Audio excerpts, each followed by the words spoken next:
are recording. We are going live in 5, 4, 3, 2, 1. We're live. Good morning, Owasso. This is Chad with Owasso Live, and this is the Morning Loop. My brother's still on vacation. He should be back next week. So, let's get back to it. Again, apologize for any hang-ups or anything like that, because it's still just me in here running all the equipment. All right. So, first things first, weather supposed to be 80 today, high of 80, low of 60 today, but chances of rain, we had some scattered showers last night. So, there's still chances of rain for today, but hopefully we don't get any of that because it's supposed to be super nice today. Getting to traffic. It's flowing steady right now, but again, it was literally almost standstill just only a few moments ago. It just kind of picked up now. Everything looks to be moving pretty decently now. But I would still probably recommend going 75 or taking like the Mingo Road and getting around the 76th Street on ramp area. But other than that, except traffic is flowing pretty good right now. Now on to our local events. Let's see what we have. I've got the Owasso Chamber, and I'm pulling that up right now. Show me. I just had this pulled up. Why didn't it pull up? There we go. Event calendar. All right. Looks like today what we have left is 14th. We have the ribbon cutting at the Code Whiz Owasso and Dr. Kathy book signing. So those are two things today. And then on the 15th, we'll have dignitaries and donuts. The ribbon whiz cutting is going to be at 12 to 1 p.m. today. And again, that is at 12500 East 86th Street, North, Suite 102 or 102. And that is Code Whiz Owasso. Then let's see if they have any more information about this book, about Dr. Kathy book signing. Nope, nothing, just a time. So I guess maybe you have to sign up for it or something. I'm not sure about that still. Then the dignitaries and donuts will be at City Hall from 9 to 10 a.m. So go over there and meet all the elected officials of Owasso, and that's really about it on that. Said Owassoism still hasn't changed. It's still just the hot dog fundraiser for Owasso Community Resources on the 16th. And again, that is from 10 a.m. to 2 p.m. So go check that out if you want to help support your local community. And OCR, the Owasso, again, that's Owasso Community Resources. That location is, let's get to that location, is, I guess it's just at the community center over there. All right. Oh, no, Atwoods. Atwoods Hot Dogs Saturday. Okay, awesome. So that's at Atwoods. And that'll be at 10 a.m. to 2 p.m. on the 16th. Then just getting to our schedule for sports. Today, Owasso varsity baseball will be away at Timber Creek. And then slow pitch varsity softball will be at Union. Baseball JV black team will be versing Broken Arrow here in Owasso. Girls soccer will be playing in Bartlesville, and boys soccer will also be in Bartlesville. Then we've got the 15th. As you can see right there, I won't read everything off so we don't get stuck on it, but you guys can check it out yourself on the Owasso Athletics page. We'll get more into the rest of the stuff on Friday. You guys can check out Sky Tukes as well, but on the more professional side, the Thunder will be playing the Dallas Mavericks tonight at in OKC. So the Maverick will be at OKC tonight at 9 p.m. So check that out. That'll be a good game. Hopefully our Thunder can pull off another W and come back from that little losing match they had with with whoever they were playing, the Pacers, when they were playing the Pacers. So that's really about it sports-wise. Nationally, the really big news is the TikTok ban. And I think that's personally great. It's a Chinese company. They've clearly been trying to influence people, and they're promoting the strangest individuals to the top. Like Dylan Mulvaney is one of these people. They got promoted by TikTok, and I just think it's China honestly trying to make weak men in our society and literally turn men into women. And they're promoting this, and it's going around and making everything a lot worse because for whatever reason, they promote TikTok. Because if you literally look at what TikTok China promotes and what TikTok United States promotes, it's two complete opposites. Like China, it's like kids saying what they want to be when they grow up, like scientists, astronauts, stuff like that. They want to cure cancer.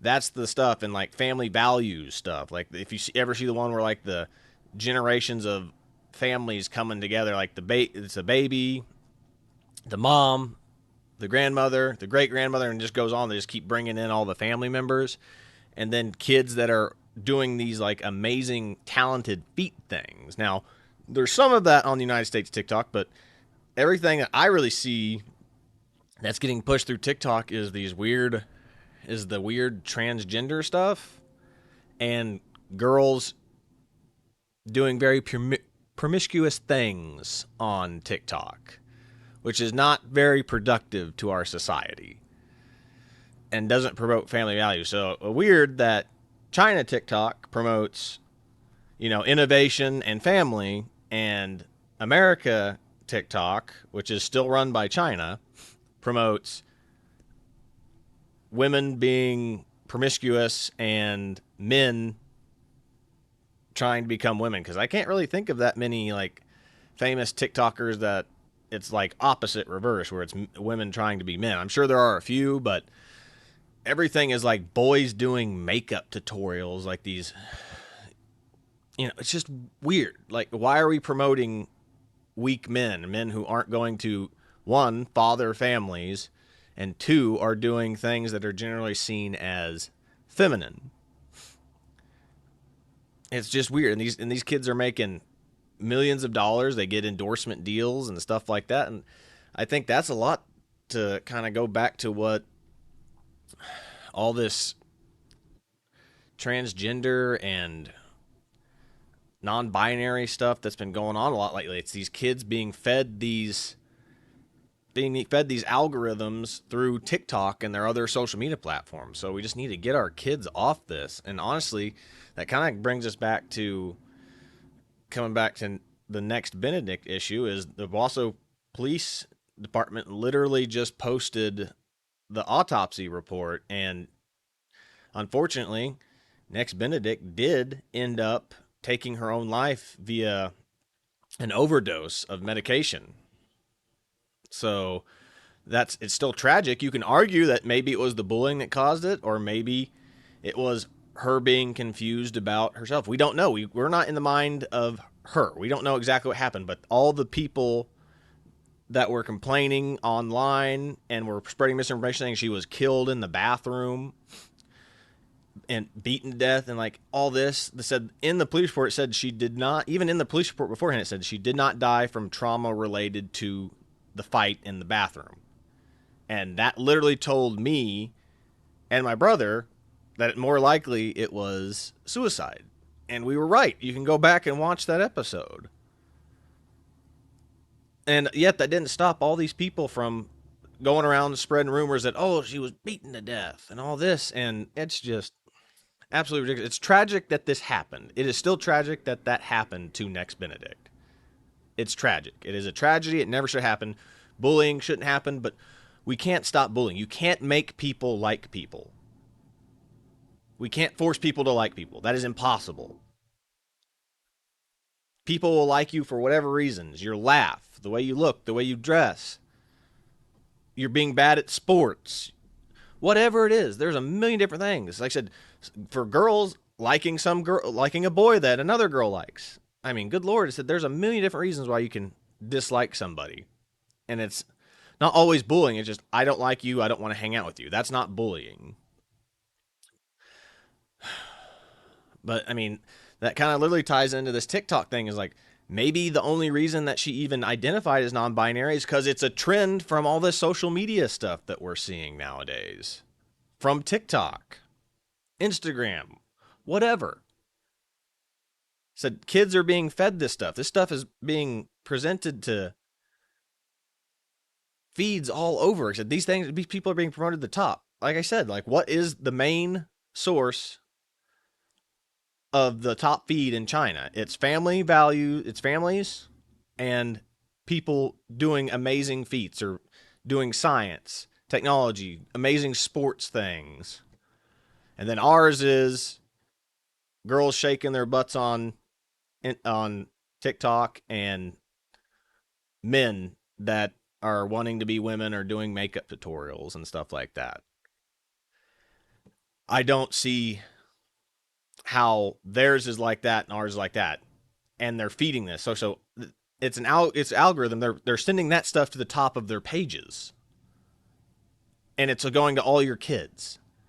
And I'm just super thrilled that this bill it passed through Congress. And there's a bunch of people saying that it's going to ban other social media sites now, like Twitter or X, as they're calling it now, and Rumble and these other conservative platforms. But it doesn't. In the bill, it says that it only is from like 4 nations that it's pulled up on.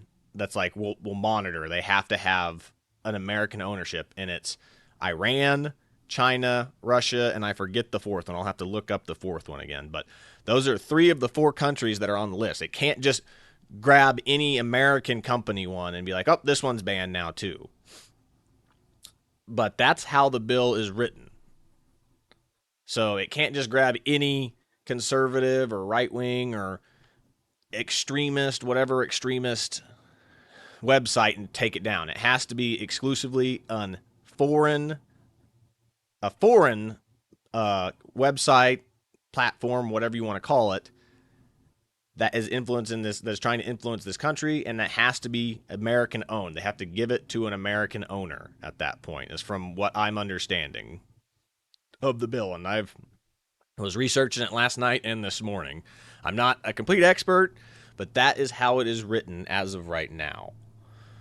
But that's really just it. It's just very strange that there's a lot of people like going up against it right now, said especially with the way that China is. I mean, if you know anything about China, they steal all of our ideas. I mean, there's literally been cases where China comes in, pays a professor or somebody, scientist, whatever, working on some project, like hundreds of thousands to possibly even millions of dollars to give them our idea, and then they take it back and then they implement those ideas. Now, you have to ask yourself, why are these professors and scientists doing this? You know, don't they have any more loyalty? And I think those people should immediately be removed and fired from their positions. But I mean, like, that's what China does. They steal their stuff. There's no copyright. We can't go to China like, oh, copyright law. It's like, nope. They do this. They steal all the stuff. They steal all of our stuff, and then they're working psyops. I said, if you think that America runs psyops in other countries, the other countries are also running psyops here in the United States. It's not that Big Bad America does all this stuff alone. Like I said, Russia has always, we've had Russian infiltrators. I mean, that is what the whole movie with Tom Hanks, The Bridge of Spies, was about. It was like Russian spies were found in America. So they're still, you'd think that they just stopped that also. Nope, the walls fall down and all of the nations just stop running psyops and stuff in other countries. No. Said it's even proven that the Russians had influenced Hollywood back in the 50s. I mean, that is proven. And like all the people are like, oh, you know, so all the people back in the days of the McCarthyism, like McCarthy was just trying to, the McCarthy trials and all that was just trying to get people. They said these people were actually involved with the Russians. That's what no one realizes. Like I said, some of the people probably weren't involved with the Russians. They just met people or worked with people who had ties with them. But there were literally people there who had worked with Russians and were essentially being spying or giving information to them and sneaking propaganda into Hollywood films back in the day. And the only thing that we're ever really taught in schools is that McCarthyism is bad. Well, McCarthyism also found Russian spies, so you can't say it was bad if it found if it actually found people and foreign nationals that were working for Russian interests in the United States.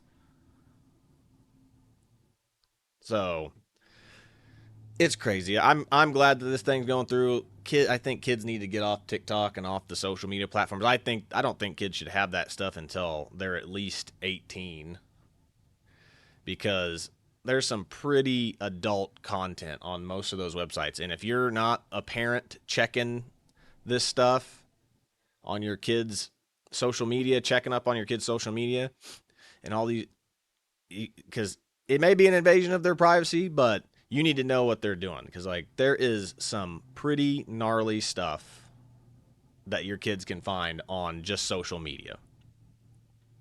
And that includes Facebook, Instagram, TikTok, Twitter. It doesn't matter. All these websites have very adult-ish content on there. Sometimes straight up adult content. And you need to be monitoring what your kids can do. I mean, I'm kind of one of those people. It's like, when I have kids, I'm going to be like, my kids aren't getting phones until they're like 16 to 18 ish, because kids are just nose deep in their phones all the time. It's ridiculous. Just, I think that's some of the laziest. I know that there's times where you need to give them that stuff, but I think it's lazy parenting if you just hand your kid the iPad or the phone or whatever and just let them play on it. I think that's lazy forms of parenting. You need to get your kids' minds involved and engaged, get them to read more, get them to go outside, exercise, get them on projects, like start them getting on work stuff. Like, what do they want to be when they grow up? Start helping them to attain that goal, because playing video games, playing on the phone, looking at social media is not going to get you there, unless of course like you have a daughter that's like, I want to be an Instagram influencer or whatever, which I think is horrible. But that, to each their own. That's how a lot of models have gotten started. But I just think that's a dark segue into other things that, if they don't take off. But that's really all I have for today. That's the big news nationally right now, is just the TikTok ban. That is blowing up right now. And all these young kids are all freaking out about it, saying it's the end of the world. There's always another website. If everyone remembers, Vines were the most popular thing for forever back in like the mid 2000s. And I didn't think that was going to go away. And Vines died and became like the Instagram Reels, and TikTok is essentially what it turned into. It said, once something dies and goes away, something comes in and takes its place, or it kind of slightly changes and becomes something else. So it's not going to be the end of the world if TikTok goes away. And it's probably not even going away. If they get this to pass through and an American company gets to own it and gets to see what the algorithms and stuff are, we can change the problems with it and start pumping out more, sane, what I call sane content out there, not just girls shaking their butts and people in transgender issues and boys putting makeup on. I think that's weird. If you're one of those people that don't think boys putting on makeup is weird, then I don't know. I guess we just won't get along at that point. But we just need to bring some, my brothers in Christ, return to normalcy with me. But that's all I've got for today. Said, this is Chad with Owasso Live. This was the Morning Loop. Be sure to like, share, and subscribe, because we always appreciate the help and trying to grow our channel. This is Chad with Owasso Live, signing out. Have a blessed day, everybody.